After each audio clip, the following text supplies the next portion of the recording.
Yo, what's going on YouTube? It's your boy ASL Official. Today I'm covering 3 quick tips on how you can spot fake Instagram personal shoppers. Every single page I'm going to show you in this video is a scam, so make sure you don't buy from any of them. Also, because this video is the second one I'm releasing on the topic, it is going to be quicker and straight to the point. I would recommend watching part 1 first, and I'll leave a link in the top right if you do want to do that. In that video, I discussed 5 key points which you should definitely consider if you are going to buy from an Instagram page. I also listed some genuine sellers as well over there, whereas in this one, all the pages I'm showing are fake. Before I get on to point 1, I would recommend maximizing the screen just so you can see what I'm doing more clearly. Alright, cool. So for the first tip, what I want you to do is just type the name of the Instagram page you're looking at into the Instagram search bar. When you do that, you'll be able to see if the page you're looking at is trying to copy an actual seller who has the same name. So for example, here we can see Crepes Locker. Even if we type in exactly how this page is spelt, you can see that in the searches, the actual Crepes Locker account appears top. So this page is basically trying to live off their name. Then also, if you go down the feed of the pictures, what you're going to see is that a lot of these pictures are actually stolen from the actual Crepes Locker account. So these are all red flags that you want to avoid. Still on the first point, the same thing happens with this account here. So this one's called Exclusive Sneaks. If we just type in exclusive, the actual Exclusive Sneaks account comes up. Once again, the pictures are stolen, trying to live off the name.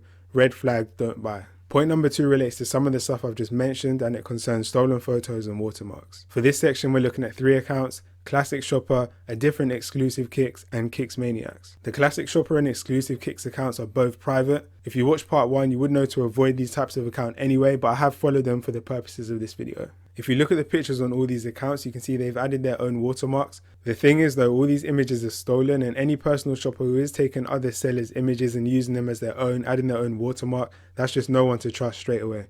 If you aren't that familiar with shopping on Instagram, you might not know which photos have been stolen and which haven't. In this case, I would just look out for feed consistency. This is something I mentioned in my initial video, and it just refers to looking at all the pictures on the seller's feed to make sure the theme, the setting, and the backgrounds are all similar.